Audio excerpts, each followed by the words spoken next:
இந்த மொழி உலகமெங்கும் இருக்கக்கூடிய கோடிக்கணக்கான தமிழர்கள்ட்ட உங்களை கொண்டு போய் சேர்த்திருக்கு அப்படின்னு சொல்லலாம்.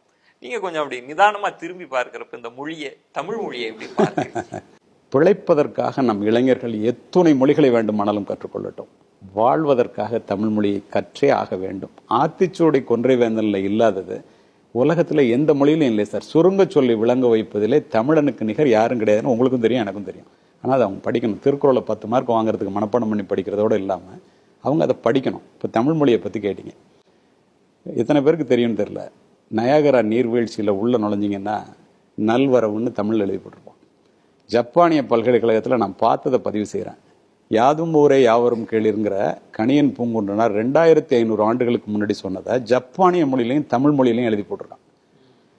கிறிஸ்தவர்களினுடைய புனித தலமான ஜெருசலேம் ஒலிவமலையில் கிறிஸ்துவனுடைய 10 கட்டளைகளை உலகத்தில் உள்ள மொழிகளில் 23 மொழிகளை தேர்வு செய்து அதை எழுதணும்னு கல்லில் செதுக்கிறான். முதல் மொழி நம்முடைய தாய் தமிழ் மொழி. மகாத்மா காந்திக்கும் டால்ஸ்டாய்க்கும் உறவு இருந்தது, கடித உறவு இருந்தது. நீங்கள் சொன்ன அன்பு, கருணை, காதல்னா இதெல்லாம் அவர் மகாத்மா காந்தி படித்து ரொம்ப அதை பற்றி வியந்தவர். கல்கட்டா விமான நிலையத்தில் டால்ஸ்டாய் முதல் இந்தியாவுக்கு வரும்போது போய் பார்க்க போகிறார்.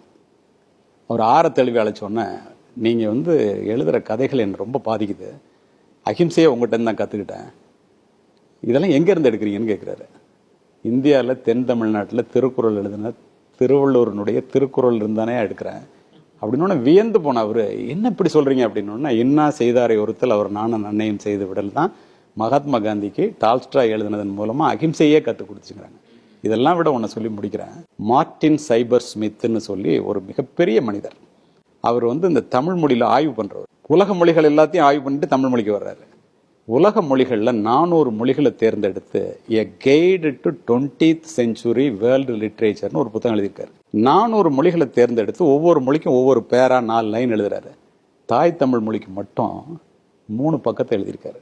யாயும் யாயும் யாராகியரோ எந்தையும் நுந்தையும் எம்முறை கேளிர் யானும் நீயும் எவ்வளி அரிதும் செம்புல பேர் நீர் போல அன்புடை நெஞ்சம் தாம் கலந்தனவேன்னு குறுந்தொகை பாட்டு அதில் எழுதுறாரு. யார்? ஆங்கிலேயர். அதை குறிப்பிட்டு அவர் என்ன சொல்றாரு, இந்த சங்க பாடல்கள் ஒரு இலக்கிய நயம் மட்டும் இல்லை, ஒரு கவிதை நயத்தோடு இருக்கு. உலகத்துல இதை மீறின மொழி எதுவுமே இல்லைன்னு சொல்லிட்டு 3 பக்கத்தை எழுதுறாரு. தாய் தமிழோட சிறப்பை வெளிநாட்டுக்காரன் தெரிஞ்சு வச்சிருக்கும் போது நம்ம அதை செய்யலைன்னா, ஒரு மொழி அழிஞ்சிச்சுன்னா ஒரு இனம் அழிஞ்சிரும், நமக்கு அடையாளமே இல்லாமல் போயிடுவோம். இதை இந்த இளைய சமுதாயம் என்ன வேணாலும் படிக்கட்டும், எல்லா மொழிகளையும் நேசிப்போம், தாய் தமிழை மட்டும் சுவாசிப்போம். ரொம்ப சிறப்பு சார். ஒரு ஒட்டுமொத்தமான ஒரு நிறைவான ஒரு அனுபவ தரிசனம் அப்படின்னு சொல்லலாம். உங்களுடைய காவல்துறையில இருக்கிற உங்க அனுபவமா இருக்கட்டும், இன்னைக்கு நீங்க பவனி வரக்கூடிய தமிழ் மேடை பேச்சினுடைய அனுபவமா இருக்கட்டும், ஒரு நெகிழ்வான தருணங்களா மாத்தி கொடுத்தீங்க. பேசும் தலைமை சார்பா, குழு சார்பா நெஞ்சம் நிறைந்த நன்றி. நன்றி விஜயன். நியூஸ் 7 தொலைக்காட்சிக்கும் அதனுடைய நேயர்களுக்கும் இந்த வாய்ப்பு, எனக்கு எவ்வளோ பெரிய மாமனிதர்கள்லாம் இருக்காங்க, அப்படிப்பட்ட பெரிய மனிதர்கள் எல்லாமே நீங்க பேட்டி கண்டதை நான் பார்த்துருக்கேன். என்னையும் அழைத்து எனக்கு ஒரு வாய்ப்பு கொடுத்தமைக்கு நன்றி. வணக்கம்.